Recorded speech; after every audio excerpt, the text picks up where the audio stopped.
안녕하세요.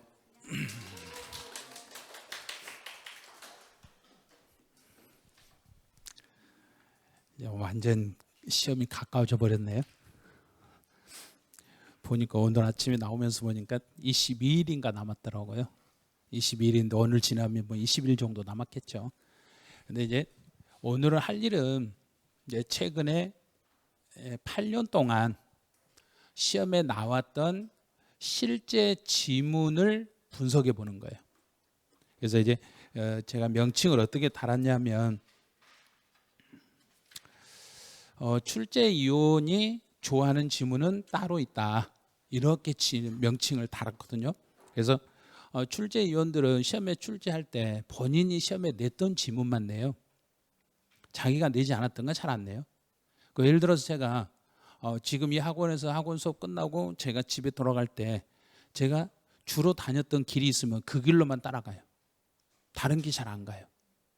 그러니까 딱 정해져 있어요.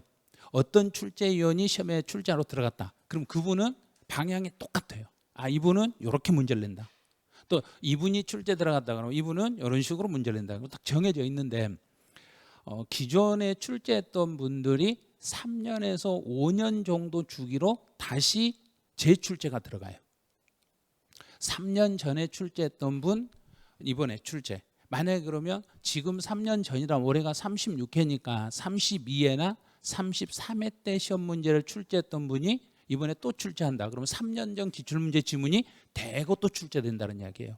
이런 식으로 잘 보셔야 돼요. 그리고 그 시험은 이제 세법을 가르치는 전국에 계시는 교수님들이 그렇게 많지는 않아요.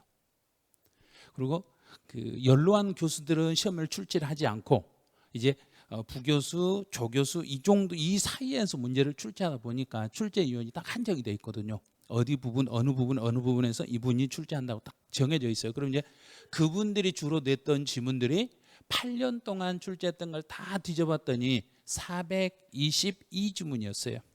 요것만 오늘 정리하시면 돼요. 요걸 정리하시면 시험장에 가면 기본 80%는 맞춰요. 진짜 맞힌다니까요. 80%를 80% 정도는 해결되시고 운 좋으면 뭐 80%가 아니라 100%도 해결 다 되겠죠. 이 안에서 다 나온다고 하면. 자, 그리고 이제 지금부터 이제 시작을, 여기는 지금 오후 4시라고 이렇게 해놨는데 제가 예상하는 거 4시가 조금 넘어갈 것 같아요. 제가 계획을 이제 스케줄 이렇게 쭉 잡아보니까 4시 조금 넘을 것 같은데 4시 안에 끝날 수도 있고 아니면 조금 넘어갈 수도 있고 그래요. 그거는 그 수업 오늘 세법 완전히 끝낸다 생각하시고 정리를 하시는 게 아마 도움이 되실 거예요. 첫 번째가 이제 양도소득세부터 한번 가보죠. 양도소득세가 이제 시험 문제가 주로 매년 이런 거 개수 같은 거 신경 쓰지 마세요. 매년 이렇게 나와요. 시험 문제는 이 정도 문제가 이렇게 출제가 되는데 이 중에서 한 문제는 계산 문제니까 한 문제는 빠지는 거예요. 그러면 이론 문제 해봤자 총 4개밖에 안 나와요. 자, 4개 나오면 8년 동안 4개 나오면 32문제인데 5줄에 이렇게 났을 거란 이야기예요. 이런 식으로. 근데 중복된 지문들이 상당히 많아요. 중복 지문이. 그래서 양도소득세만 해서 이걸 지금 여기에 지금 나와 있는 지문은 108개 지문이에요. 근데 곱해보면 108개 넘죠. 넘는데 108개밖에 없다는 이야기는 계속 중복이 돼가지고 출제한 지문들이 상당히 많았다는 이야기예요. 그럼 또 이 안에서 다시 중복 출제될 수 있으니까 요 지문만 지금 반복 숙달 시키시면 돼요. 그러니까 지금 할 일은 이거를 완전히 내 것으로 만드는 거예요. 지금 오늘 내 것으로 그냥 딱 만들어 버리면 시험장에 가면 그냥 답은 그냥 보여요. 아무리 공부를 안 했더라도 20일 남았는데 오늘 본 거 20일 동안 기억 못 하려고요. 그거잖아요. 그렇게 생각하시면 돼요. 내가 오늘 배운 것은 20일 동안 기억해서 시험장에 가서 그냥 그대로 나무 찍는다, 이렇게 생각하시면 돼요. 자, 그럼 이제 1번부터 한번 가볼게요. 여러분이 스스로 이렇게 찍는 연습하셔야 돼요. 중요한 단어가 이거예요. 자, 이 단어. 지상권. 다른 거 체크하면 돼요. 그 다음에 이제 체크할 게 여기. 자, 양도. 지상권을 양도하면 어떤 이유도 따지면 안 돼요. 지상권을 양도했을 때 앞에가 어떤 이유가 붙어 있어도, 어떤 이유가 붙어도 다른 이유는 생각하지 마시고 지상권의 양도에만 신경을 쓰시면 돼요. 앞에 여기가 부동산에 관한 권리 중에서 또는 공익사업과 관련됐다, 공익사업과 관련이 안 됐다, 이런 말에 현혹되시면 안 돼요. 앞에 어떤 문구가 나와도 지상권을 양도하면 무조건 양도 대상입니다, 양도소득세 대상입니다 이래야 돼요. 근데 여기에 이 지상권의 양도 속에 공익사업과 관련이 되어 있어도 이 내용도 포함해서 공익사업과 관련된 것도 포함해가지고 지상권을 양도하면 무슨 소득으로 세금을 신고하라는 이야기인가? 양도소득세로 신고하시면 돼요. 기타 소득이라면 큰일 나요. 이 단어만 신경을 쓰시면 돼요. 지상권의 양도에만 신경을 써야지 앞에 뭐가 붙는데 그 붙는 지문에 현혹되어 버리시면 안 돼요. 여기 예를 들어서 공익사업과 관련하여 지상권을 양도했어요, 이렇게 지문을 딱 써놓으면 여기는 공익사업이 중요한 게 아니라 지상권의 양도가 중요하기 때문에 이거 무슨 소득으로 잡으란 이야기인가? 양도소득으로 잡으란 이야기예요. 이렇게 잡으시면 돼요. 그리고 이제 이거는 우리 시험에서는 이런 식으로 문제를 내는데 다른 시험에서는 앞에 있는 이 지문을 공익사업을 앞에다 이렇게 싹 붙여놓고 문제 지문을 살짝 바꿔놔. 거기에 현혹되시면 안 돼. 자, 이제 두 번째, 지역권이라는 게 딱 뜨면, 지역권이라는 것은 무조건, 지역권은 이제 민법에서 지역권은 내 것을 내가 그런가 남의 걸 이용하여 그런가? 그래. 그럼 지역권은 팔아먹을 수가 없잖아요. 그럼 지역권이라는 멘트가 딱 뜨는 순간 너는 양도 대상은 아니에요, 아니에요, 아니에요, 얼른 이렇게 생각하시면 돼요. 그래서 시험 문제 낼 때 지역권의 양도를 중간 네모 박스에다 지역권을 살짝 잡아 넣어요. 그리고 지상권이나 여기서 이제 지상권이나 전세권에 대해서는 양도소득세 대상이 되는데 지역권은 양도 대상이 아니에요, 이렇게 잡으시면 돼. 2년 전에 요게 이제 특이하게 하나 나왔어요. 조합원 입주권. 이제 세법 문제 풀 때 조합원 입주권이라고 멘트가 딱 뜨면 이거를 이렇게 잡으세요. 조합원 입주권이라는 멘트가 뜨면은 그냥 주택이라고 잡아버리세요. 조합원 입주권은 주택하고 똑같은 거예요. 조합원 입주권은 주택이다. 그럼 조합원 입주권을 팔아먹으면 무슨 세 내란 이야기인가? 양도세. 양도소득세 내란 이야기. 그럼 주택을 팔아먹어도 양도소득세, 조합원 입주권 팔아먹어도 양도소득세, 똑같이 잡으시면 돼. 그럼 조합원 입주권의 세율을 물어보면 누구 세율하고 똑같이 해버리면 된가? 주택. 똑같죠? 그러면 조합원 입주권을 양도했을 때 장투공개 된다 그러면 누구도 된다는 이야기인가? 누구도. 주택도 된다는 이야기예요. 주택도 장투공개 되는 거고 조합원 입주권도 장기보유 특별공개가 되는 거예요.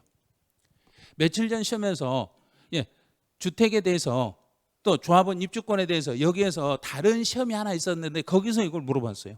장기보유 특별공개는 몇 년 이상을 보유해야만 공개가 되는가? 3년. 근데 5년이라고 나왔어. 또 2년이라고 나왔어. 그런 시험에서. 그러니까 시험제 내는 것은 다 어떤 시험이든지 세법은 다 똑같아요. 기출문제 안에서 기존에 나왔던 지문에서 약간씩만 돌리는 거예요. 그럼 조합원 입주권 그러면 주택이라고 잡아서 양도소득세 대상이 됩니다. 이렇게 3개 잡았어요. 이제 근데 부동산 임차권이 문제 딱 뜨는 순간 언제나 주의하셔야 돼요. 부동산 임차권이 시험에 나오는 순간 우리 시험이든 다른 시험이든 무조건 이건 정답으로 내려고 그래요. 교수들이. 요 지문은 무조건 정답으로 내려고 딱 달라들어요. 그럼 이제 부동산 임차권은 우리 시험에서 연속 2번을 34, 35에 연속 2번을 문제를 내면서 어떤 식으로 냈냐면 한 번은 우리나라 걸 내고 한 번은 외국 걸 냈어요. 자, 그럼 이제 지구상에서 이게 지구가 있다고 봐요. 지구상에서 이 지도 중에 대한민국이라는 이 땅덩어리가 있는데 이 땅덩어리에는 등기란 제도가 있어. 그런데 지구상에서요 대한민국이라는 지역을 뺀 나머지 전체 지구에 등기란 제도가 다 있겠는가 없겠는가? 없죠. 사회주의국가 없잖아요. 없는 데가 엄청 많아요. 등기란 제도가 없는 나라가 많다 보니까 우리나라를 제외한 대한민국을 제외한 나머지 나라에는 등기 여부는 절대 고려하시면 안 돼요. 그래서 국외 자산을 양도했을 때는 무조건 등기는 고려하지 말고 문제를 무조건 푸셔야 돼요. 그래서 예를 들어서 외국에 있는 부동산을 양도했을 때 양도소득 기본공제를 받을 때는 등기가 된 것만 받는다. 그럼 그 질문은 틀렸어요. 외국에 있는 부동산은 등기 여부를 고려를 빼고 등기를 빼고 판단하시라는 거.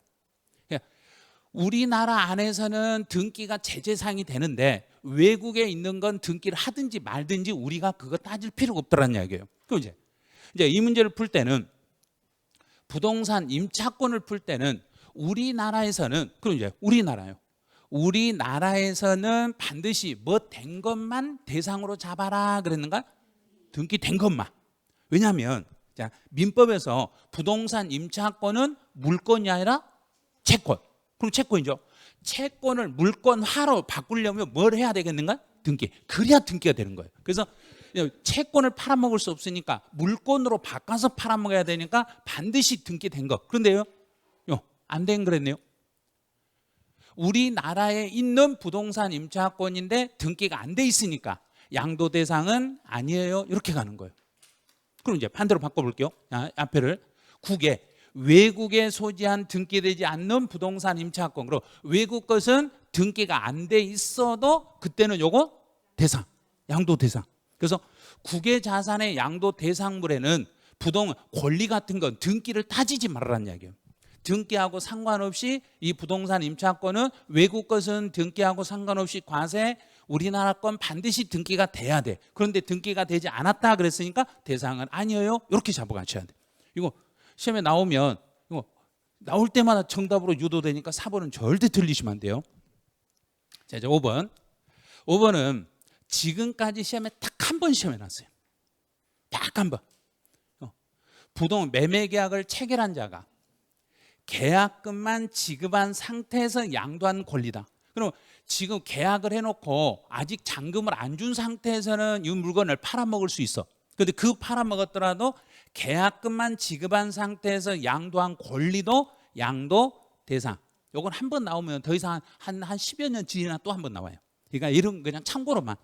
그래서 혹시 이제 내가 계약을 해놓고 잔금 안 주고 계약금만 주고 팔아먹어도 양도세 낼까? 그러면 그것도 당연히 내셔야 돼. 그래 이제 6번. 이 6번 문제 이 지문은 절대 놓치면 안 돼요. 6번은 절대로 놓치면 안 되는데 이 영어권이라는 단어가 나왔을 때 영어권이 나오면은 꼭 생각할게요. 양도소득세 대상이 되는 물건과 함께해요. 근데 혹시 이제 출제위원님 이거를 함정을 팔려고 뭐라고 어떻게 팔아버릴 수 있냐면 토지, 건물, 부동산에 관한 권리라는 걸 써주지 않고 여기다가 예를 들어서 자동차 차량과 함께 영어권을 이런 식으로 쓸 수 있어요. 그럼 차량은 양도 대상이 아니니까 영어권도 양도 대상이 아닌 거예요. 근데 토지나 건물이나 부동산에 관한 권리는 이게 양도 대상이니까 양도 대상과 함께 움직이면 영어권도 당연히 양도 대상입니다. 이렇게. 여기서는요. 요 단어에 강조하셔야 돼요. 함께. 내가 양도다. 그러면 내가 양도소득세 대상인데 나하고 같이 이렇게 딱 잡고 나하고 같이 잡고 움직이면 이거 같이 가는 것도 무슨 소득이라는 얘기인가? 양도소득. 이렇게 가라는 얘기예요. 그런데 이제 만약에 영어권을 분리 또는 단독 띄어서 말이에요. 영어권을 띄어서 그러면 토지, 건물, 부동산에 관한 권리와 상관없이 영어권만 따로 거래했을 때는 양도가 아니에요. 근데 양도가 아닌데 굳이 무슨 소득이라 애우지 마세요. 애울 필요가 없어요. 왜? 우리 시험은 양도소득세만 과세하는 거지 양도소득이 아닌 다른 소득을 시험에 내는 거 아니에요. 그러면 이제 분리 양도 그러면 양도 아님 이렇게만 생각하세요. 양도 아님. 근데 양도 아닌데 무슨 소득이에요? 우리 주관식 아닌데 뭘 필요하세요? 그래. 객관식이니까 만약에 단독으로 분리 따로 띄어서 영어권이 움직이면 양도 대상이에요. 그러면 아니에요. 틀렸어요. 그러면 돼요. 굳이 여기다 뭐 무슨 소득이라 막 써가지고 뭐 애올라가지 마시라는 거. 자, 다시 영어권은 양도소득세 대상이 되는 토지나 건물과 같이 붙어서 움직이면 너는 무슨 소득이고? 양도소득이고. 영어권만 따로 띄어서 움직여버리면 양도 아니에요. 그럼 그게 우리가 막 암기할 때 막 기타소득 외웠잖아요. 근데 그걸 쓰라고 시험 문제 안 나오니까 주관식이 아니니까 그냥 양도 아니에요 이러면 그만이라는 이야기예요. 자, 그럼 그 지문을 이해하셨으면 이제 요 두 개 지문의 차이점을 이제 찾을 수 있어야 돼요. 7번하고 8번의 차이점. 한 번은 7번으로 내고 한 번은 8번으로 해서 똑같은 문제인데, 여기도 이것만 보세요. 이 주권은 앞에 있는 지문을 읽으시면 안 돼요. 이 주권의 문제가 출제가 되면 여기만요. 별도로 평가하여 신고했는지, 이 주권이 나오면 별도로 평가하여 신고하지 않았는지 이것만 보시면 돼요. 그럼 앞에 영어권하고 똑같은 거예요. 이 주권을 별도로 평가하여 신고했다 그러면 이 주권이 다른 것하고 붙어간다는 이야기인가 떨어져서 간다는 이야기인가? 별도로 평가하여 신고했으니까 떨어져서. 그럼 분리하여, 그러죠? 분리했으니까 너는 양도 대상이라는 이야기, 양도 대상 아니라는 이야기인가? 아니라는 이야기예요. 그럼 대상 아니에요 이러면 돼. 떨어져서 갔으니까. 자, 그럼 다시 이제 별도로 평가하여 신고하지 않았다. 그럼 이 주권을 별도로 평가하여 신고 안 했다는 이야기는 떨어져서 움직였다는 이야기, 같이 움직였다는 이야기인가? 같이. 그럼 너는 양도 대상입니다. 이렇게. 이 단어에다 신경 쓰셔야 돼요. 이 단어요. 여기에요. 신고를, 이 주권을 따로 신고했냐 안 했냐 이 단어만 봐야지 앞에 있는 함께라는 단어, 이 함께 여기 함정에 걸리시면 안 돼요. 앞에 함께라는 거 필요 없는 거고, 별도로 평가해서 신고했다 그러면 떨어져 있는 거고, 별도로 평가해 신고 안 했다 그러면 그냥 붙어 있는 거예요. 이 주권이 붙어 있으면 양도 대상, 안 붙어 있으면 아니다. 영어권 붙어 있으면 양도 대상, 떨어져 있으면 아니다. 끝. 둘이 똑같은 내용이에요. 최근 시험에 2번 연속 이걸 가지고 냈어. 이걸 출제를 해갖고 다 써먹었으니까 이제 출제위원이 이제 써먹을 게 없으면 다시 어디 가서 어떤 걸 써먹겠는가? 영어권이나 부동산 임차권 요 둘 중에 하나를 써먹을 거라는 이야기예요. 그런 것만 잡아주시면 돼요. 이제 9번은 시험에 아직 한 번도 안 나왔어요. 근데 제가 넣어놓은 이유가 이거는 최근에 법이 개정이 돼가지고 이제 나올 때가 됐기 때문에 9번은 넣어드린 거예요. 신탁수익권. 신탁수익권도 양도 대상이다, 대상은 아니다? 대상이다. 이런 거 기억을 하셔야 돼. 그래서 신탁수익권도 양도 대상이다. 신탁의 수익권 이것도 따로 양도소득세 대상이 돼요. 자, 여기까지가 양도소득세 과세 대상인데, 지금 요즘 최근에 종이 신문이나 신문을 이렇게 뒤집어 보면 제일 일면에 크게 나온 게 요즘 뭐가 나오던가요? 주식. 오늘 또 일면에 보니까 일면에 주식이 대무장하게 나왔더라고요. 계속 제가 왜 요즘 신문을 보시면서 이거 우리 시험하고 관계가 뭐가 있겠는데 하고 그걸 느끼셔야 돼요. 출제위원님들은 하루에 신문 몇 개씩을 보세요. 계속 시험장에서도 시험 출제하는데도 그때도 종이신문, 우리 거기서는 전자기기를 사용하지 못하니까 종이신문만 잡아 넣어줘요. 뭔 뜻인지 알겠죠? 그러면 이것과 관련이 되는 것 중에 우리 시험 문제에 나올 수 있는 게 주식이 양도소득세 과세 대상이 될 수 있는 게 어떤 경우가 양도소득세 과세 대상이 될 수 있는지를 이걸 찾아주셔야 돼요. 지금 생각해 놓으셔야 돼요. 자, 주식이 우리 양도소득세 과세 대상이 되는 것은 상장 주식이 있어요. 이것도 우리나라 상장 주식 중에 우리나라 주식 시장에 상장된 것 중에서 그 중에서 누구에게만 양도소득세 물리겠는가? 대주주. 주식 크게 가지고 있는 사람. 대주주. 근데 또 공부한다고 여기서 대주주가 금액이 얼마고 막 그런 걸 또 보시면 있어요. 그거 볼 필요 없어요. 그런 거. 우리는 대주주가 우리나라에 상장된 주식을 양도하면 양도소득세 낸다. 요거까지만. 그 다음에 대주주 말고 대주주가 아니어도 상장 주식에 대해서 양도세 물리는 경우가 있어요. 대주주가 아니어도. 대주주의 반대는 누군가요? 소액주주. 소액주주. 주식을 적게 가진 사람도 양도세 내야 될 사람은 누구겠는가요? 우리나라, 외국 주식 말고 우리나라.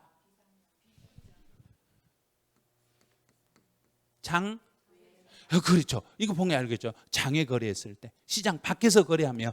왜 그러냐면 시장 밖에서 거래하면 정부가 세금을 어떤 세금도 물리지 못하니까 증권거래세를 못 물렸으니까 양도소득세를 물려버린 거예요. 그럼 이제 두 번째로 우리나라 것 중에서 비상장 주식. 우리나라 것 중에서 비상장 주식은 대주주든 소액주든 모두 다 물리는 거예요. 비상장은, 왜냐? 비상장은 주식시장에서 거래가 안 되는 거니까 세금을 못 물린 거예요. 증권거래세를 물리지 못했으니까 양도소득세 물리는 거예요. 자, 그러면 지금 우리나라 주식을 많이 거래하든가 요즘 외국 주식 좀 하든가요? 외국 주식 하죠. 국외. 외국 법인이 발행한 주식. 그럼 이게 외국 주식이란 이야기예요. 외국 주식에 대해서는, 자, 지금 우리가 지금 여기 앉아서 외국 주식을 거래한다고 생각해요. 내가 외국의 주식을 거래하면 그 외국 주식에는 우리나라 세금을 띄는가 안 띄는가? 안 띄죠. 우리나라 세금을 안 띄다 보니까 외국 주식을 거래하면 우리나라에서는 당연히 양도소득세 물리겠는가 안 물리겠는가? 물리죠. 똑같잖아요. 똑같잖아요. 물리는 거예요. 그런데 이제 올해 시험 볼 때 조금 더 주의할 거예요. 자, 여기 외국 법인이 발행한 주식은 국외 자산의 양도 대상에 들어있겠는가요? 국내 자산의 양도에 들어있겠는가요? 국내에 들어있어요. 국외 아니에요. 주의하셔야 돼요. 이거는 국내 양도 대상에 포함이 돼 있어요. 우리나라 양도 대상에 포함돼요. 그럼 외국 법인이 발행한 주식은 자, 우리 이제 국외 자산을 양도했을 때 외국의 국외 자산 속에는 외국 법인이 발행한 주식도 포함되어 있는가, 포함 안 돼 있는가? 안 돼 있어요. 외국의 자산이라는 거, 우리 국외 자산을 양도했을 때 그 자산 속에는 주식은 안 들어 있어요. 주식은 우리나라 것에 들어 있어요. 그러니까 여기서 이제 문제되는 게 뭐냐면 외국 법인을 우리가 거래하더라도 양도소득 기본공제를 우리나라 주식, 외국 주식 따로따로 250으로 공제한다. 묶어서 250 공제한다. 묶어서 250 공제하는 거예요. 그 다음에 또 하나 주의할 거. 자, 외국 법인의 주식을 거래할 때는 기본공제를 따로 250 못 받아요. 우리나라에서 거래하는 주식에서 250, 외국 거 250이면 두 개 묶어서 250밖에 안 돼. 그다음에 이제 하나 더. 국외 주식을 양도할 때는 양도소득세 예정 신고를 한다, 안 해도 된다. 자, 여기서 올해 시험 제가 만약에 출제한다면 저는 분명히 여기를 타켓으로 삼아서 아마 낼 확률이 커요. 저 같은 경우는. 저는 독특하기 때문에 학생들 공부 안 하는 것만 찾아서 막 문제를 내버리니까.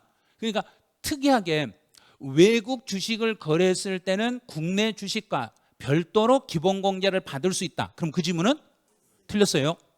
국내 거, 국외 거 주식은 합쳐서 250밖에 공제가 안 돼요. 그 다음에 또 하나. 국외 주식을 거래할 때는 예정 신고를 한다, 안 한다? 안 하는 거예요. 외국 것은 그때그때 거래하는 게 아니라 국외 주식은 1년에 한 번 확정 신고만 하면 돼요. 국외 주식을 양도했을 때는 예정 신고는 하지 않는다는 걸 주의하세요. 예정 신고하지 않고 여기는 국외 주식을 양도했을 때는 1년에 한 번 확정 신고만, 내년 5월 달에 한 번만 신고하시면 돼요. 외국 주식을 거래한 사람들은 예정 신고 없어요. 예정 신고 없이 확정 신고만. 그럼 이제 만약에 오늘 제가 예를 들어 볼게요. 자, 오늘이 10월 3일 날 국외 주식을 양도했다.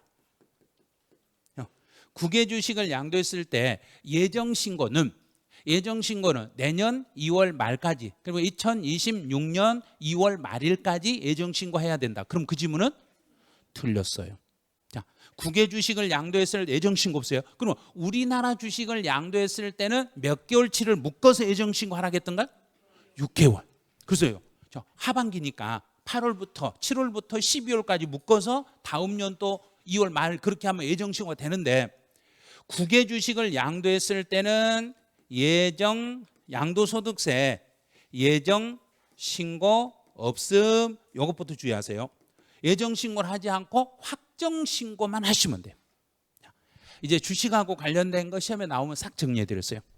이제 주식하고 관련된 건 지금까지 시험에 아예 안 나왔는데, 이제 신문에 보면 계속 주식이 나오다 보니까 주식을 한 번 정도 이렇게 정리를 해놓고 가셔야 될 거예요. 이제 10번은 양도로 보는가 안 보는가 이걸 물어보는 건데, 이 지문들은 한 7, 8년 전에는 시험에 나왔는데 최근 5년 동안 한 번도 안 나왔어요. 최근 5년 동안은 아예 시험에 안 나왔어요. 10번은 환지 처분으로 지목이 변경되는 경우. 자, 여기다 지목 위에다가 지번 이렇게 두 개 같이 써보세요. 지목이나 지번이 바뀌었다. 그럼 환지를 하면서 지목과 지번이 바뀌었다는 이야기는 내 땅이 새로운 땅으로 바뀌었는가, 이름만 바꿨는가? 이름만 바꿨으니까 새로운 땅이다, 새로운 땅은 아니다. 그럼 아니다 동그라미 딱 치시면 돼요. 지목이나 지번이 변경되는 것은 양도라고 말할 수가 없습니다. 이제 11번. 이게 나오면 11번은 혹시라도 양도로 보는가 안 보는가를 물어볼 때는 반드시 이 지문이 답으로 유도가 돼요. 양도 여부를 물어볼 때는 11번을 가지고, 이제 요거는 왜 이 지문은 작년에 취득세에서 양도 담보가 빚었어요. 취득세 과세 표준에 대한 지문을 설명할 때 양도 담보를 물어봤어. 그럼 이제 그 지문을 취득세 작년 출제위원에게 최근 2년치 기출문제를 제공을 해줘요. 지금 아직 출제위원회 출제하러 들어가지 않았을 거예요. 10일 정도 남아가서 남기고 들어가니까 10일 남았을 때 들어가니까. 그래서 그때 딱 들어가면 첫날 미팅을 하시고, 첫날 미팅을 해가지고 어떻게 출제 이제 방향을 설명을 해줘. 그러고 나서 그 다음 날 이제 이제 각 과목별로 3분씩이 들어가요. 과목별로 3분씩이 들어가는데 그 중에 한 분은 출제하지 않고 2분이 출제해서 한 분이 그 문제를 선택을 해요. 이런 식으로. 그렇게 문제를 줄 때 출제위원에게 기존 기출문제 2년치를 줘. 이걸 이 정도 수준으로 문제를 이걸 참고해서 이 정도 수준으로 문제를 만들어 주세요. 그래. 그런데 취득세에서 작년에 양도담보라는 지문이 비쳤네. 그럼 그걸 양도담보를 이제 취득세에서 안 내고 이걸 양도소득세 양도담보로 끌어와. 그쪽에 있는 지문을 다른 쪽에 있는 지문으로 살짝 변형을 해. 그럼 이제 그게 바로 요거예요. 그럼 양도소득세에서 양도담보라는 것은 이거는 완전히 거래했다는 얘기인가 안 했다는 얘기인가? 안 했다. 안 했죠. 거래 안 한 거예요. 거래를 아예 안 한 거예요. 그럼 양도담보 자체는 거래가 아니니까 양도담보 이 자체는 원칙은 이게 양도가 아니에요. 양도가 아니에요. 이게 원칙은 양도 아니에요. 그런데 이제 이 지문에서 여기만 찾으시면 돼. 이 지문. 변제에 충당이 되면 그때 가서 양도에 해당하게 되겠습니다. 이런 식으로. 이 지문을 찾으셔야 돼요. 변제 충당. 양도담보라는 지문이 나오고 변제 충당이라는 멘트가 없으면 양도라고 잡으시면 절대 안 돼요. 예를 들어서 내 부동산을 양도담보로 제공했어요. 양도 아니에요. 또 이제 문제를 부동산을 양도담보로 제공한 후에 변제 충당하지 못하여 그 담보물이 이전되었어요. 그럼 그때 가서 양도. 변제 충당이 됐어요. 이 말이 나오면 양도. 이런 말이 없으면 양도 아니다. 이렇게 잡으시면 돼.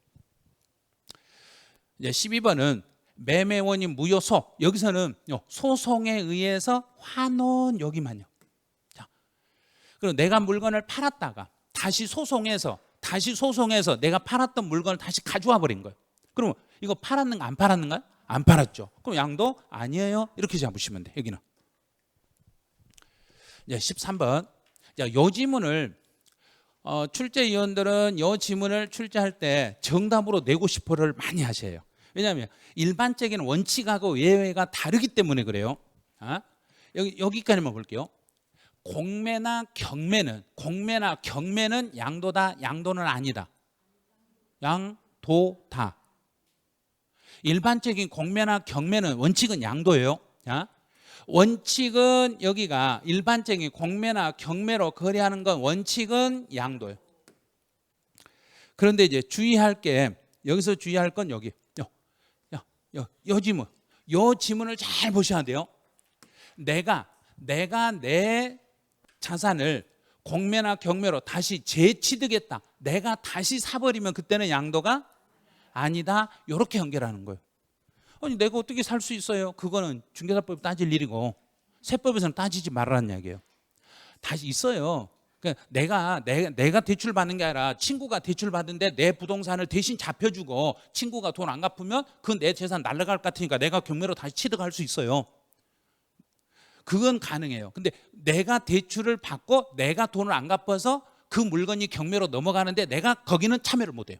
직접 당사자인 나는 안 돼. 당사자 아니면 가능해. 그래서 본인이 재취득했을 때는 그때는 양도 아니에요. 그런데 여기서 물어볼 때 제가 이제 세금을 납부를 안 했다고 봐요. 세금을 체납해가지고 정부가 내 부동산을 압류해서 공매로 매각을 해버렸어요. 그러면 내 재산을 국가가 압류를 해가지고 압류한 그 부동산을 다른 사람에게 팔아버리면 그건 양도다, 양도 아니다. 양도다. 지금 양도다 했잖아요. 양도다고. 그런데 뭐라고 착각하냐면 국가기관이 개입됐으니까 양도가 아닐 거라고 착각해버린다는 이야기예요. 스스로 착각해버려. 아니 국가가 그러면 누군가에게 지나간 사람만 공짜로 줘버린가? 아니잖아요. 돈 받고 팔잖아요. 돈 받고 파는 건 다 양도예요. 돈 받고 파는 거. 그래서 국가기관이 개입이 되어 있더라도 공매나 경매는 원칙은 뭘로 본다? 양도. 원칙은 양도. 그런데 만약에 공매나 경매 본인이 내가 내 물건을 다시 취득했을 때 그때만 양도가 아니다. 그러니까 이거부터 딱 잡고 가야 돼요. 공매나 경매는 원칙은 양도인데 내가 다시 재취득하면 그때는 양도가 아니에요. 이렇게 딱 정확히 알아요. 그럼 이제 앞에 거하고 똑같죠? 양도 담보는 양도다 아니다. 아니다. 변제 충당하면 양도. 공매나 경매는 양도. 그런데 만약에 내가 다시 취득하면 양도 아니다. 이렇게 두 개씩 딱 정확하게 잡으셔야 돼요. 14번. 14번은 이 부담부 증여하고 관련된 것은 무조건 지문이 한 줄이 나와요. 자, 부담부 증여하고 관련된 건 취득세 한 군데, 그다음에 양도소득세, 이 둘 중에 한 군데가 돌아가면서 나와. 똑같아요. 부담부 증여는 취득세든 양도소득세든 사는 사람이냐 파는 사람이냐 다르지 부담부 증여 분석하는 건 똑같아. 자, 그럼 부담부 증여에서 분석을 하라면 가장 먼저 볼게요. 이거 누구인가, 누구와 관계인가를 정확히 따지셔야 돼요. 부담부 증여는 배우자나 직계 존비속이 아니라고 그랬네요.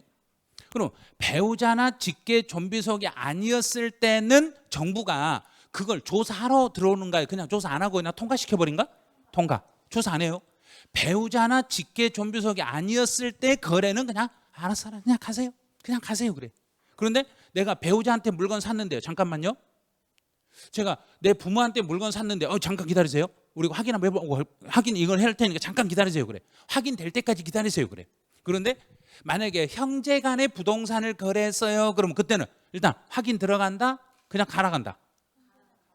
형제는 그냥 가라고 그래. 직계 존비속 아니니까. 그래서 여기서 배우자나 직계 존비속 간의 거래인지 그 이외의 관계 거래인지를 정확히 따지고 배우자나 직계 존비속이 아니니까 채무를 인수했어요. 상대방의 채무를 인수했어요. 내가 상대방 돈을 갚아주기로 했어요. 그러면 알겠어. 네가 갚으면 되겠네. 그냥 알았어. 갚으세요. 그러면 돼. 자, 알아서 했어. 그럼 이건 양도다 양도 아니다. 양도다. 그럼 양도로 보는 거예요. 그런데 만약에 가로에가 배우자나 직계 존비속 간의 관계다. 배우자나 직계 존비속의 관계면 원칙은 양도다. 원칙은 증여다. 증여로 갔다가 확인되면 양도. 그래서 배우자나 직계 존비속 간의 관계는 확인되어야만 유상, 확인 안 되면 증여. 취득세든 양도세든 똑같고, 그다음에 또 똑같은 게 또 있어요. 부담부 증여는 올해 이제 취득세에서 언제 세금 신고가 되는가를 물어볼 거예요. 부담부 증여. 부담부 증여가 나오면 무조건 신고 기간을 물어보면 무슨 글자 있는가를 찾으라겠는가? 달의 말일. 그렇죠. 달의 말일 플러스 몇 개월? 3개월. 언제나 증여가 나오면 부담부 증여든 일반 증여든 증여가 나오면 달의 말일 플러스 3개월. 그러면 양도소득세에서도 부담부 증여로 양도하면 양도소득세 예정신고도 달의 말일 플러스 3개월. 똑같이 하라는 이야기. 똑같이. 취득세든 양도소득세든 부담부 증여가 나오면 달의 말일 플러스 3개월. 똑같이 처리하시면 돼. 그리고 올해 조금 힘들지만 이 부담부 증여하고 관련된 문제가 취득세 한 문제, 양도소득세 한번 두 문제 정도 이렇게 만들어질 거예요. 이것만 딱 세 문제가 나올 거예요. 부담부 증여 관련된 거. 부담부 증여 계산 문제를 양도소득세에서 출제할 거예요. 그래 어렵지 않아요. 어렵지 않는데 연습을 하시면 금방 풀 수 있어요. 이런 것들은. 자, 15번. 이제 여기서부터는 양도 및 취득 시기예요. 자, 날짜를 물어보면 시기를 물어보면 무조건 첫 번째 글자하고 끝에 글자만 보세요. 시기를 물어보면 앞에서 뭘 물어봤는가를 딱 보고 제일 끝에 가시면 그 날짜가 나와. 중간에 건 필요 없는 것들이에요. 자, 볼게요. 양도 및 취득 시기는 원칙은 사실상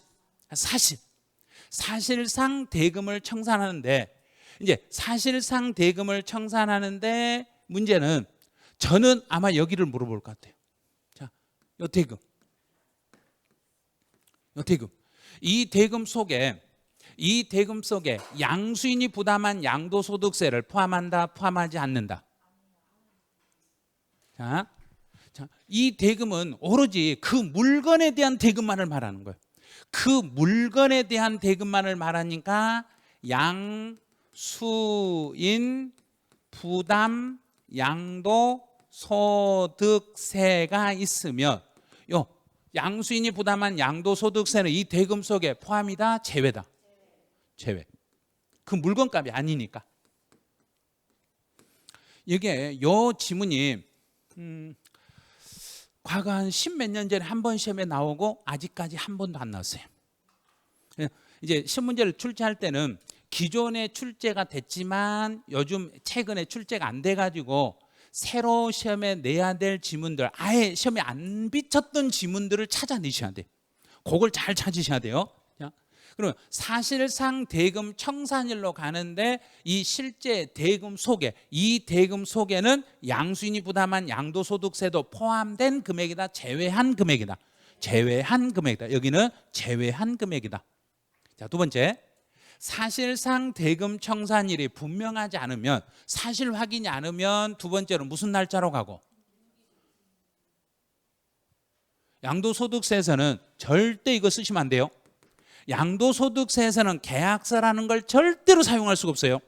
만약에 양도소득세에서 계약서를 인정해 준다, 그럼 제가 가짜 계약서를 써가지고 날짜를 조작해버려. 가짜 계약서를 써가지고 보유기간 막 늘려버리고 막 그래요. 그래서 양도소득세에서는 계약서라는 개념은 절대 안 되고 등기 접수일로 바로 가는 거예요. 그런데 이 지문이 취득세하고 헷갈리시면 안 돼요. 취득세에서는 사실상 잔금을 청산한 날이 확인되지 않으면 자료를 제출해서 확인해야 되는데 확인 안 되면 두 번째로 무슨 날로 가든가? 계약서상 잔금 지급일로 가. 그런데 양도소득세에서는 계약서 개념을 절대로 못 쓴다는 걸 주의하셔야 돼요. 16번. 대금을 청산하기 전에 등기를 먼저 했어요. 그럼 이제 두 개로 보네요. 대금 청산일, 등기일이 동시에 나타나면은 그 중에 무슨 날 그럼 된가? 빠른 날 이렇게 잡으시면 돼. 언제나 시기를 물어볼 때는 정부가 세금을 늦게 받을 생각, 빨리 받을 생각인가? 빨리. 그래서 시기에서 취득세든 양도소득세든 날짜를 물어볼 때 비교 개념으로 나오면 무조건 그 중에 빠른 날로 잡으시면 돼. 취득세든 양도소득세든 날짜 관계를 물어봤을 때는 무조건 그 중에서 제일 빠른 날로 잡으세요. 이러면 돼. 그럼 둘 중에 빠른 날이 등기 접수한 날입니다. 읽어보면 청산일 전에 등기니까 등기가 앞에 있으니까 등기 접수일입니다. 이렇게 잡으시면 돼요. 자, 장기할부. 장기할부 조건 나오면 그냥 지문에서 보기 중에서 3개 있는 거 찾으면 돼요. 3개 여기 있네요. 3개요. 근데 장기간 장기 할부라면 1년이 넘고 돈을 나눠서 막 주는데 이거 기분이 좋은가요? 열받는가요? 열받죠. 열받으니까 우리는 대래 빚과 가지고 장기 할부 거래하면 이렇게 하라고 그러더라고요. 배꼽 인사를 하라고 그러더라고요. 배꼽 인사로. 장기 할부 거래하면 열받으니까 배꼽 인사로 촥 해서 등 인사로 이렇게 오라고 누가 그러더라고요. 그래서 아이고 저걸 어떻게 저렇게 오냐고. 일단 세 개 중에 빠른 날 이렇게 하셔도 돼요. 이거는. 자, 이제 18번 요 지문은 답으로 나오는 지문이에요. 허가를 받은 경우가 있고 허가를 안 받은 경우가 있어요. 그러면 내가 건물을 신축해서 허가를 받았다. 그럼 허가 받았다 그러면 도장을 찍어서 뭐 받았다는 얘기인가? 승인 받았다. 승인 받았다 이러면 돼요. 승인 받았다. 그런데 허가를 안 받았어요. 허가 안 받고요. 그럼 뭐 안 받고? 승인 안 받고 들어가서 뭐 했다? 그냥 사용했다요. 그래서 허가 안 받았어요. 그러면 그냥 사용하는 거고, 승인 받았어요. 그러면 승인 받은 거. 허가 받았다 그러면 승인서 교부한 날이고, 허가 안 받았어요. 그러면 그냥 들어가서 사용한 날이고. 20번은 최근에 시험에 나온 건데, 자, 완성이라는 멘트 앞에는 미가 들어있어요. 미완성이라는 게 들어있어요. 아직 완성이 안 됐어. 그럼 나중에 뭐 되면? 그렇죠. 끝에 가봐요. 끝에 쭉 가보니까 완성된 날 이렇게 나왔네요. 그럼 그날이 돼요. 그래서 완성, 그럼 중간 끝 아예 무시해버리고 완성된 날. 이제 시험에서 완성을 한번 냈어. 그럼 쟤는 또 조금 똘끼가 좀 있거든요. 그래서 저는 이제 이거를 자 이렇게 여기를 시험에 냈으니까 앞에 또는이잖아요. 그러면 여기만 딱 내. 앞에 거 싹 빼버리고 여기를 딱 내놔. 그럼 여기도 뭐라는 이야기인가? 미확정. 그리고 끝에 가서 뭐 어떤 거? 그렇죠. 확정된 날. 이렇게 잡으시면 똑같아요. 완성이나 확정이 나오면 그냥 완성된 날, 확정이나 확정된 날 이렇게 답을 찾으시면 돼요. 자, 21번. 자, 요 지문도 이제 시험에 나오면 답으로 출제예요. 21번 이것도 답으로 출제예요. 왜냐하면 이거는 환지 처분이 중요한 게 아니라 여기서는 면적 증가 이게 중요한 거예요. 환지를 하면서 내 면적이 늘어났다. 그럼 면적이 늘어났으면 이 늘어난 면적은 내가 옛날 땅 살 때부터 있었던 일인가? 지금 있었던 일인가? 지금 이렇게 면적이 늘었다는 것을 내가 아는가요? 일단 공고를 해봐야 아는가? 공고 나오죠. 그럼 여기서는 무조건 공고가 나와. 그럼 공고가 나오면 여기서 끝나면 안 돼요. 공고가 나오면 그 다음에는 반드시 여기에 붙어 있는가를 꼭 확인하세요. 공고일의 다음 날. 왜 그러냐면 날짜를 계산할 때 공고를 하면 공고한 날의 다음 날부터 기간이 이제 인정이 되는 거예요. 그럼 이제 공법 문제 풀 때도 똑같아요. 환지하면서 권리의 면적이 증가됐을 때 증가된 면적의 효력은 언제 효력이 발생해요? 그러면 공고한 날의 다음 날. 세법도 공고한 날의 다음 날. 시험 볼 때는 공고한 날 이렇게까지만 써줘요. 그러니까 다음 날이 빠지면 틀린 거예요. 공고한 날의 다음 날. 그럼 이제 여기에 공고가 아니라 고시라고 딱 나와. 자, 고시가 나오면 고시한 날 그래야 된가? 고시한 날의 다음 날 그래야 된가? 고시한 날의 다음 날. 똑같아. 공고 고시는 똑같은 거예요. 공고나 고시는 알려주는 거니까 알리면 그날 빼고 다음 날부터. 그런데 만약에 지금 검사는 알려준 거야. 지금 내가 가서 확인했는가? 확인했죠. 검사 확인했으니까 검사라는 단어가 나오면 검사 받은 날, 그날. 그럼 잘 모르겠으면 자동차 검사를 생각하세요.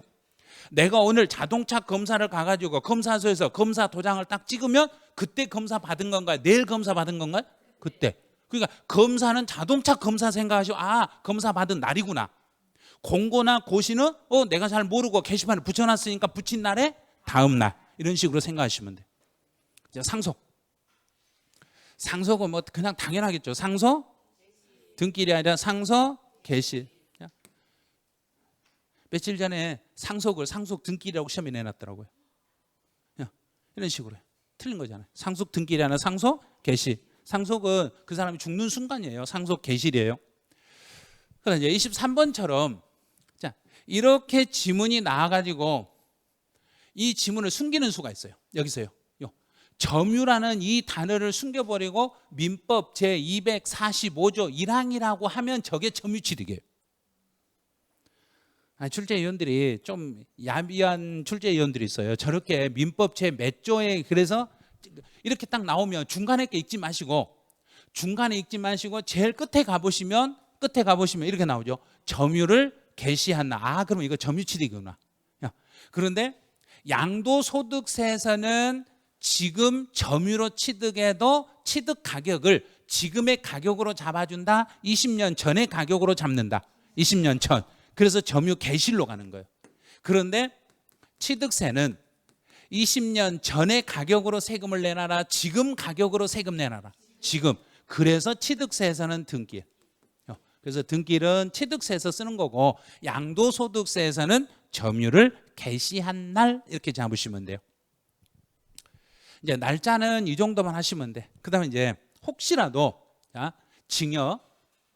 증여로 취득했을 때는 언제를 취득일로 잡아라. 지금 양도소득세 공부하고 있어요.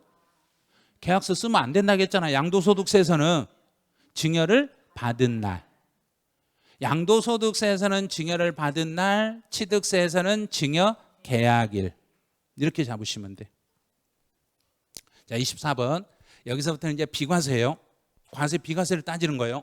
자, 요 지문은 작년 재산세에서 문제를 냈어요. 요 지문은 작년에 재산세에서 문제를 냈어요. 그럼 이제 재산세 더 이상 안 내겠죠. 그럼 양도소득세로 다시 넘어와요. 자, 파산 선고라는 이야기는 내가 법원에 파산 신청을 하고 법원에 파산 신청을 했더니 법원이 내 재산을 받아가지고 처분했네. 자, 처분이라는 것을 앞에서 우리 배운 다른 단어로 바꿔보세요. 법원이 일반적으로 뭐 행하고 똑같은 말인가? 경자로 넣어서 경매. 똑같은 말이에요. 파산 신청한 사람의 재산을 그냥 팔아먹었다. 경매다. 똑같아. 그럼 이제 처분 자체는 뭘로 보는데? 그렇죠. 경매니까 양도가 되겠죠. 양도. 그런데 여기서 발생한 이 소득은 지금 이 사람 누구란 이야기인가? 파산 신청한 사람. 파산 신청한 사람이 법원이 대신 팔았지만 파산 신청한 사람이 판 걸로 봐서 그 사람에게 양도소득세를 물려야 되는데 집에 가서 뺏어갈 걸 찾아봤더니 아무것도 없네. 아무것도 없으니까 이 소득에 대해서는 정부가 과세한다, 과세하지 않는다. 과세하지 않습니다. 이 소득에 대해서는 과세하지 않습니다. 근데 이 소득을 물어볼 수도 있고 처분까지 물어볼 수 있으니까 두 개를 공부하셔야 돼. 파산 선고에 의하여 부동산을 처분했어요. 그러면 이거는 양도. 거기서 발생한 소득은 그러면 비과세. 이런 식으로 두 개를 동시에 딱 잡아주셔야 돼요. 25번. 25번은 작년에도 시험에 나왔어요. 그 전에도 또 나왔어요. 농지를 서로 교환하는 것은 지문에 딱 두 가지 함정이 들어있네요. 경작상 필요라는 단어가 나오면 이 경작상 필요라는 단어가 나오면 다른 거 생각하지 말고 무조건 몇 년 경작해라. 자, 가위바위보도 우리가 열받으면 몇 판 하자 간다. 3세판. 똑같아요. 그러니까 경작상 필요가 나오면 반드시 3년. 이 연도 먼저 기억하셔야 돼요. 경작상 필요에 의해서 농지를 서로 맞 교환했어요. 그러면 농지 바꾸고 나서 3년 농사 짓고 살아야 되네. 이거 먼저 생각하시고 그 다음에 비과세를 받으려면 내가 넘겨준 농지하고 내가 넘겨받은 땅하고 비교해서 차이가 준 것하고 받은 것의 차이가 큰 편 그랬는가 적은 편 그랬는가? 잘 생각하셔야 돼요. 이제 작년 시험에서 물어볼 때 요 지문을 많이 물어봤어요. 작년 시험 지문에 요 큰 편 작은 편이라는 지문이 총 작년 시험 문제에서 두 줄이 나왔어. 그러면 작년 시험 두 줄이 나왔는데 그거를 큰 편인가 작은 편인가 해서 작년에도 큰 것을 적은 걸로 해놓고 적은 걸 큰 걸로 바꿔놨어. 크다 작다를 바꿨어요. 그 전년도의 시험은 이제 뭘 바꿨냐면 여기 이상이냐 이하냐 초과냐 요걸 또 바꿨어. 그래서 34회 시험에서는 이상이다 이하다 초과다 미만이다를 뒤에다 바꿔서 써줬어. 그랬더니 그걸 참고로 작년에 시험 문제 내는 사람은 이상, 이하, 초과, 미만을 싹 빼버리고 문제를 내버렸어. 그 전년도에 이하라고 써야 될 단어를 초과라고 써가지고 함정을 파서 오답으로 만들어놨어. 그랬더니 작년 시험에 출제하신 분들은 초과나 이상이라고 나오는 단어, 미만 나오는 단어를 싹 빼버리고 앞에 숫자만 써놓고 이게 맞냐 틀리냐를 물어봐 버렸어요. 그러니까 그 전에 시험 문제를 응용해서 그대로 냈다는 소리예요. 똑같이 냈다는 소리예요. 그럼 이제 작년 시험에 크다 작다를 2번 비쳤으니까 우리도 여기 연습. 자, 이제 농지를 서로 교환할 때는 서로 맛 교환하는, 내가 넘긴 거 받은 거, 그 중에 큰 쪽하고 작은 쪽 중에서 큰 편에 그래야 된가, 작은 편에 그래야 된가? 큰 편에. 자, 높은 별, 큰 편. 자, 큰 편에 4분의 1 이하다, 초과다? 이하. 자, 이하. 이 지문을 34회 때 초과라고 문제를 내놨어요. 근데 35회 때는 만약에 이걸 냈으면 여기를 빼버리고 4분의 1인 경우 이렇게 내. 그러면 큰 편의 4분의 1이면은 그대로 비과세 받을 수 있다? 없다? 이하니까 받을 수 있다. 이하니까 4분의 1은 들어가니까. 그러니까 이하라는 단어는 그 앞에 있는 단어가 숫자가 들어가는 거고, 초과라는 건 앞에 있는 게 안 들어가는 거고. 이런 문제로 작년에 시험 문제 총 4주를 냈어요. 적은 게 아니었어요. 그거 4주를 내니까 그걸 답으로 유도했더라면 그냥 출제위원 아마 문매 맞았을 거예요. 엄청나게 욕을 먹었을 거예요. 근데 그게 아니라 다른 것들 좀 더 쉬운 걸 답으로 해줬기 때문에 천만다행이었지. 이런 단어를 가지고 오답으로 만들었으면 시험 보고 나와서 그냥 아주 죽일 놈 살릴 놈 했을 거예요. 자, 그럼 이제 다시요.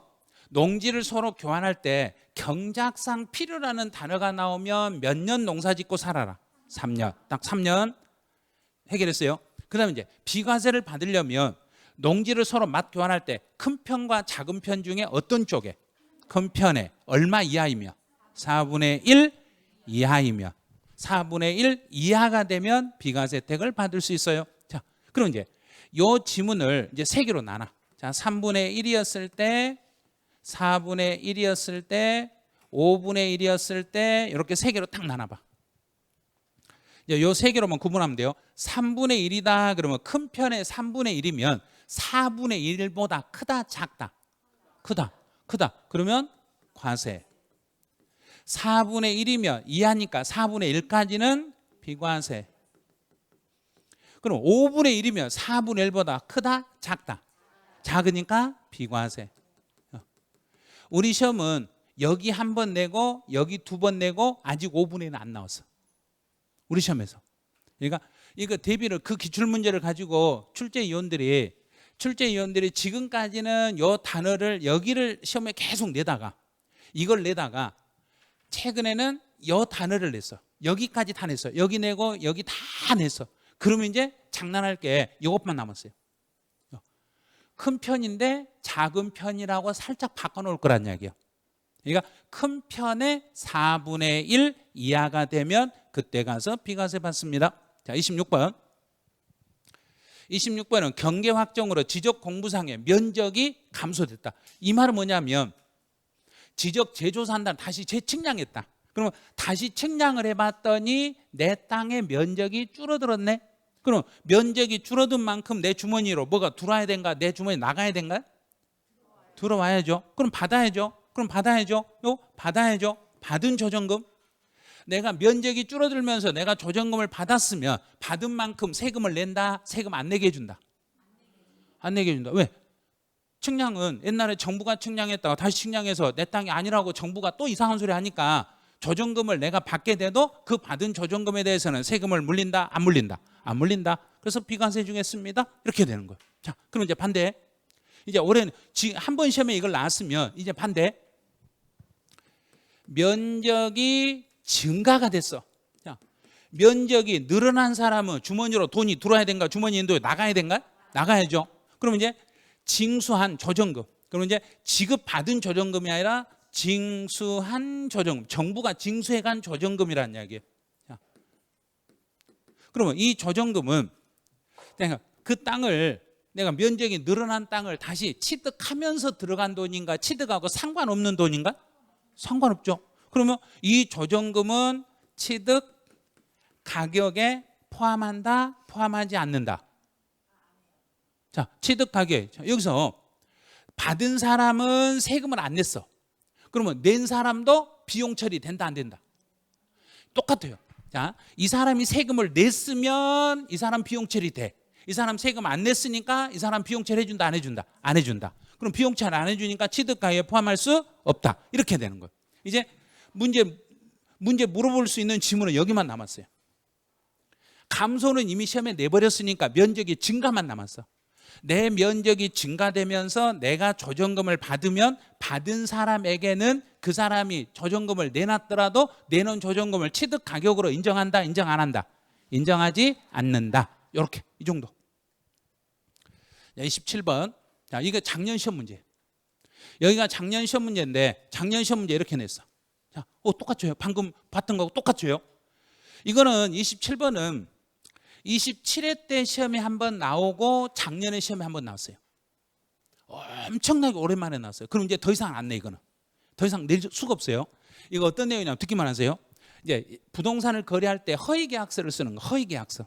그러면 내가 실제 거래한 것보다 업계약서나 다운계약서를 쓰다 보면 업계약서나 다운계약서를 쓰다 보면은 정부가 그 사람이 비과세 받을 수 있는 걸 비과세를 박탈해버려요.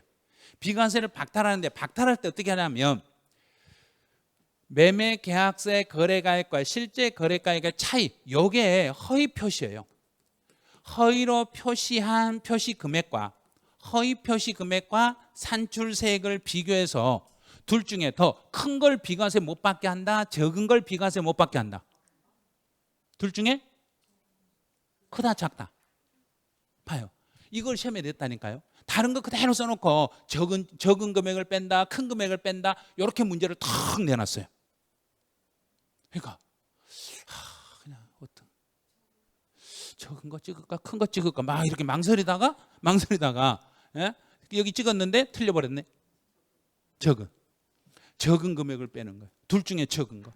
산출세액하고, 왜냐하면 산출세액하고 그러면 산출세액보다는 뺄 금액이 더 커야 된가 적어야 된가? 적어야죠. 그래서 산출세액하고 허위 표시 금액을 두 개를 비교해 가지고 그 중에 뭐 한 거? 적은 걸 뺀다. 자, 그럼 이제 큰 거 적은 거 했으니까 다시 앞으로 가볼게요. 뭔 내용인가 한번 다시 볼게요. 쌍방토지가액의 차액이, 가액이 뭐 한 편에 그런가? 큰 편. 이제 보이죠? 왜 이거 딱 작년 시험 문제 나온 거 보니까 바로 보여버리죠. 작년에 큰다 작다를 문제에서 작년 시험은 이렇게 문제를 내놨어요. 큰 금액을 뺀다. 그러면 작년에 큰 걸 뺀다 그랬으니까 올해는 이제 요 앞에 지문에서 다시 가서 여기다가 작은 편의 4분의 1 이하이면 이렇게 써놓을 수 있겠죠. 이런 데 현혹되면 안 돼요. 왜 이걸 잘 못 찾냐면 공부하시는 분들이 자꾸 여기만 딱 강조해가지고 이것만 공부를 해. 4분의 1 이하이면 비과세다, 4분의 1 이하이면 비과세다 막 해놓고 앞에가 크다 작다를 몰라버려. 그러니까 무슨 편의 4분의 1 이하라는 얘기인가? 큰 편의 4분의 1. 그러면 허위계약서를 작성했을 때는 양쪽을 비교해서 큰 쪽을 뺀다, 적은 쪽을 뺀다. 적은 쪽을 뺀다. 자, 끝. 28번. 이제 여기서부터는 1세대 1주택 비과세와 관련된 건데, 자, 28번은 이제 세대. 자, 가족 구성원. 가족 구성원을 따질 때 나와 내 배우자는 이렇게 따지고, 나와 내 배우자는 언제나 한 사람 취급하고, 나와 내 배우자는 언제나 한 사람 취급해요. 자, 한 사람 취급해. 그런데 여기에 주의할 건, 만약에 내 배우자하고 법률상 이혼했어. 법률상 이혼해놓고 같이 생계를 같이 하고 있는 사람은 내 배우자에 포함한다, 포함하지 않는다? 포함한다. 법률상은 도장은 찍었지만 세법에서는 사실이 중요하기 때문에 사실 생계를 같이 하고 있는 경우는 이혼한 걸로 본다, 안 한 걸로 본다? 안 한 걸로 보고 동일 세대원에 내 배우자에 포함시켜버립니다. 그 다음 이제 다른 지문은 다 보면 안 돼요. 이 중간에 있는 지문 가지고 풀러가면 안 돼요. 끝에만 보세요. 앞에 어떤 문구를 이 가족 구성원을 따질 때 앞에 몸이 안 좋아서요, 직장 때문에요, 사업체 때문에요, 자녀 학업 때문에요, 어떤 핑계를 대더라도 잠깐 주소를 뺀 사람은 뺐다고 본다, 안 뺐다고 본다? 안 뺐다고 본다. 어떤 이유도 안 통한다는 걸 주의하셔야 돼요. 여기에 딱 넘어가 버린 수가 있어요. 사업상 형편으로 일시퇴거한 사람이에요. 그러면 사업상은 좀 봐주는 거 아니에요? 사업상은 봐주는 거 아니에요? 이렇게 느낄 수가 있어요. 그래서 직장 때문에 움직이든 사업체 때문에 움직이든 몸이 안 좋아서 움직이든 자녀들 학업 때문에 움직이든 어떤 이유도 따지지 말고 일시퇴거한 사람은 우리 가족이다. 가족은 아니다. 가족이다. 가족이다. 가족. 어떤 이유도 따지면 안 돼요. 여기서는 가족 구성원을 따질 때는 어떤 변명도 통하지 않고 주소 뺀 사람은 뺐다고 본다, 안 뺐다고 본다, 안 뺐다고 본다, 안 뺐다. 어떤 이유도 안 된다는 거. 그래서 시험 문제를 내는 것은 꼭 여기를 내는 거예요. 자, 그런데 앞에 문구를 사업상 형편으로 일시퇴거한 사람을 이렇게 문제를 딱 내. 사업상, 직장이 아니라 사업체 때문에 주소를 잠깐 뺀 사람은 내 가족에서 제외한다, 포함한다? 포함하는 거예요. 주의하셔야 돼요, 이거. 그다음 이제 29번은 작년 시험에 나왔던 거예요. 더 이상은 안 나와요. 작년 시험에 내버려. 이거 작년에 시험 문제를 내버렸으니까 더 이상 내질 않아요. 자, 상속받은 주택과 그 이외 주택을 동시에 가진 사람이 이제 여기 문제 풀 때는 이걸 봐야 돼요. 우리나라에 1개의 주택을 소유하고 있는 것. 자, 이 중에 어떤 집을 먼저 팔아야 주택 하나 가진 걸로 봐주겠다는 얘기인가? 일반 주택. 그래서 일반 주택을 먼저 팔아야 하나의 주택으로 보는 거예요. 이제 올해 시험에 나올 것은 30번하고 31번 이 둘 중에 하나. 30번, 31번 이 둘 중에 하나. 올해 시험에 나올 것은 이제 혼인 여기는 법이 개정이 됐네요. 다른 거 안 봐도 돼요. 결혼하면서 집이 2개가 된 사람은 결혼하고 몇 년 안에만 팔면 되고 10년, 5년이 아니라 이제 법이 바뀌어서 10년. 그다음에 직계존속 부모를 모셨을 때도 이건 몇 년? 10년. 부모 모시는 것도 10년. 그런데 이제 부모 모실 때는 조금 주의할게요. 나이도 기억하세요. 나이 60세 이상. 그런데 60세가 혹시 나와 내 부모님 중에 부친과 모친 두 분 다 60이 넘어라 한 분만 넘어도 된다. 한 분만. 그런데 만약 혹시 두 분 다 60이 안 넘었을 때는 혜택을 받을 수 있다? 없다? 있어요. 이제 어떤 경우냐면 두 분이 너무 몸이 안 좋으셔가지고 생계 능력이 떨어졌을 때 그럼 무슨 병명이 나올까? 앞에가 어떤 이유로 인하여 두 분 다 60이 안 됐어요. 그러면 그건 병명이 좀 심각하다. 그럼 이분들은 괜찮겠다. 이분들은 몸이 너무 안 좋아서 생계 능력이 안 되니까 부모하고 자녀가 세대를 합쳤을 때 60이 안 돼도 혜택을 준다. 이런 거 있어요. 예외가 있어요. 그런 부분은. 자, 32번은 귀농이라는 것만 생각하세요. 귀농. 농어촌 주택은 신경 쓰면 안 돼요. 자, 귀농주택이다. 그러면 도시에서 사는 사람이 시골로 내려가서 귀농했을 때는 귀농하고 도시집을 몇 년 안에 팔아라. 5년. 그건 5년. 5년 안에만 파시면 됩니다. 이제 33번은 요거는 만약에 문제 내면 답으로 내네요. 33번이 나오면 이건 정답으로 유도가 되니까 이거 놓치면 안 돼요. 부득이한 사유로 이게 중요한 게 여기요. 수도권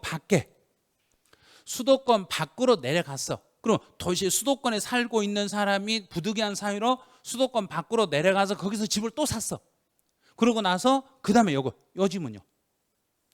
수도권 밖으로 내려갔다가 해소됐으니까 밖에 지금 생활하다 다시 돌아왔는가요? 다시 돌아왔죠. 다시 턴에서 돌아왔으면 수도권 밖에서 산 집이고 턴에서 돌아오고 나서 도시에 있는 그 집을 다시 몇 년 안에 팔아라. 이건 기억하셔야 돼요. 여기 지금 모의고사 냈을 때 많이 틀렸어요. 상당히 많이 틀리셨더라고요. 수도권 밖으로 갔다가 다시 해소돼서 수도권 안으로 돌아오더라도 돌아오고 나서 3년 안에만 도시에 있는 일반 집을 팔면 비과세 혜택을 받을 수 있어요. 그럼 도시에 있는 집을 3년 안에 팔면 주택을 2개로 본다? 하나로 본다? 하나로 보고 비과세 혜택을 받을 수 있습니다. 이제 작년 시험에 정답으로 나왔던 게 34번이에요. 그럼 올해는 정답 안 돼요. 이제 정답 안 나와요. 작년 정답으로 나온 거 올해는 정답으로는 내질 않아요.